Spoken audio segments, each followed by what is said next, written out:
איזה אושר להיות פה איתכם. מה, אבא, חזרת לעבוד? כן, וזה רק בזכותכם. אבל עזוב אותי, מה שמעתי מורדי ניצח אותך באחד על אחד? אני נתתי לו שירגיש טוב. צילמתי את זה?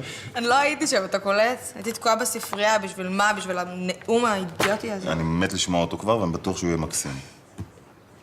אמא הייתה מאוד גאה בך. בשניכם. אמא תמיד הכי שנאה את כל הטקסים הממלכתיים האלה.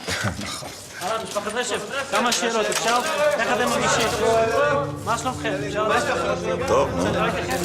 ככה זה שאתה סלב? איך אתם מרגישים? מה קורה? חדשון הצפון, רוצים לדעת מה יש לך להגיד לגבי הנאום. טוב, חבר'ה, תודה רבה. אחר כך, אוקיי? תודה. אבא, הכל בסדר? כן, מוזר. מה? אחד הצלמים, הייתי בטוח שראיתי אותו איפשהו. אבל אני לא זוכר איפה. טוב, זה בטח אחד מאלה שהתנחלו לנו בחצר לפני שנה.